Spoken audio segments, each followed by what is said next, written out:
કાલિદત્તનું કૃત્ય. શ્રી હરિના જન્મથી છપૈયાપુર આનંદ વિભોર બની ગયું.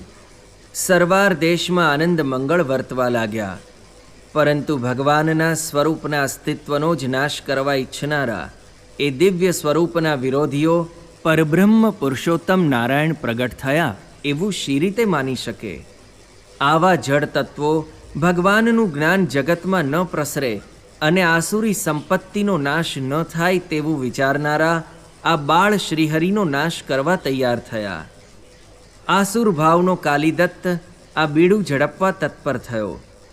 દેવીની સમક્ષ જ માંસ ને મદિરાનું ભક્ષણ કરનાર, પોતાના જ ગોત્રની સ્ત્રીઓ સાથે દેવી સન્મુખ વ્યભિચાર કરી તેને બ્રહ્મનો આનંદ માનનાર આ અસુરને શ્રીહરિનો નાશ કરવાના કોડ જાગ્યા. પોતે સાધેલી મલિન વિદ્યાના બળે તેણે કોટરા આદિ કૃત્યાઓ ઉત્પન્ન કરી અને તેને આજ્ઞા કરી. છપૈયાપુરમાં વિપ્ર હરિપ્રસાદને ઘેર જન્મેલા બાળકનો નાશ કરો. ચૈત્ર સુદ 14 શ્રીહરિની છઠ્ઠીની રાત્રિએ છપૈયાપુરમાં આ કૃત્યાઓને લઈને કોટરા આવી.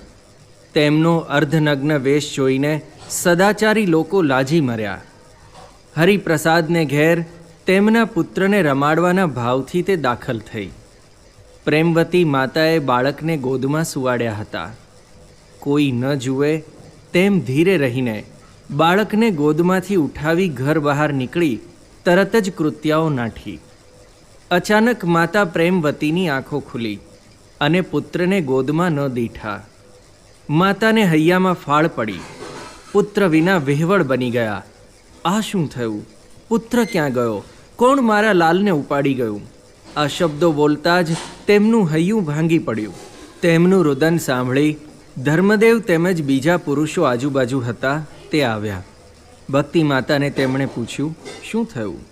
ત્યારે તેમણે કહ્યું, મારા લાલને કોઈ ઉપાડી ગયું. ધર્મદેવને ધ્રાસકો પડ્યો. આજુબાજુ માણસો દોડાવ્યા, પણ કૃત્યાઓને કોઈ આંબી શક્યું નહીં. ભક્તિ માતાનું છાતી ફાટ રુદન સાંભળી પવનસુત હનુમાનજી ત્યાં આવ્યા. માતાને રડતા જોઈ તેમણે પૂછ્યું, માતા કેમ રડો છો? પરંતુ માતાને ઉત્તર દેવાની પણ સુધ ન હતી. અંજની સૂત તરત જ સમજી ગયા. તેમણે માતાને ધીરજ આપી પછી ત્યાંથી ઉપડ્યા. પવન વેગે દોડતી કૃત્યાઓને હર્ષ સમાતો ન હતો. 6 વાસરના ફૂલને કચડી નાખવામાં શું કઠણ પડશે? છતાં કાલિદત્તને તેની ખબર કેમ પડશે? તેથી તે બાળને કાલિદત્ત પાસે જ લઈ જવા તેઓ દોડતી હતી. ત્યાં પાછળથી હનુમાનને આવતા તેમણે જોયા. બાળકના સુકુમાર મુખ તરફ જોયું અને દિલમાં ધ્રુજી ઉઠી. શ્રી હરિએ કૃત્યા તરફ એક દ્રષ્ટિ જ કરી. એમાં એમનો પરાભવ કરવાની શક્તિ હતી. કૃત્યાઓ આ દ્રષ્ટિ ઝીલી શકી નહીં. આથી તેમણે બાળ પ્રભુને પૃથ્વી ઉપર મૂકી દીધા. ત્યાં તો અંજની સૂત આવ્યા. પવન વેગે દોડતી કૃત્યાને પવનસૂતે પકડી લીધી. કાલિદત્તની મંત્રપુત્રીઓ પવનસૂતના સ્પર્શથી જ ત્રાસી ગઈ. તે સ્પર્શમાં જ તેમના રુધિરનો શોષ હતો. ફરી કોઈ વખત નહીં આવીએ એવી તેમણે કાકલુદી કરી.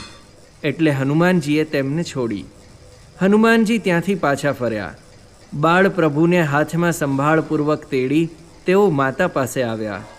પુત્રને હેમખેમ જોઈ રુદન કરતી માતાના હૈયામાં જીવ આવ્યો. હનુમાનજીને નમસ્કાર કર્યા અને કહ્યું, તમે આજ મને જીવત દાન આપ્યું, મારા લાલને પાછો લાવ્યા. હે પ્રભુ, તમારા ઉપકારનો બદલો કેમ વાળું? હનુમાનજી હસ્યા. તેમણે કહ્યું, માતા, તમારા બાળકને હજુ તમે ઓળખતા નથી. વૃંદાવનમાં કૃષ્ણ દર્શન તમે ભૂલી ગયા છો. વનમાં મેં તમને કહ્યું હતું કે તમારો પુત્ર શસ્ત્રથી નહીં પણ બુદ્ધિથી તેમના શત્રુઓનો નાશ કરશે. એ પણ તમને યાદ નથી રહ્યું. પુત્ર વિરહી માતાને આ કથનની વિસ્મૃતિ થઈ ગઈ હતી.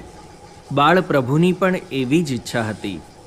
પ્રભુ પ્રત્યે જો સતત દિવ્ય ભાવ રહે તો પુત્ર સુખ કેમ આવે? ભક્તિ માતાએ ફરી વાયુપુત્રને નમસ્કાર કર્યા.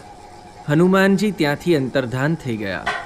ત્યારબાદ બાળ પ્રભુનો આષાઢી સંવત 1837 વૈશાખ સુદ દશમ ગુરુવારે પયઃ પાન સંસ્કાર કર્યો તથા વૈશાખ સુદ એકાદશી શુક્રવારે બાળપ્રભુને પારણે પોઢાડ્યા.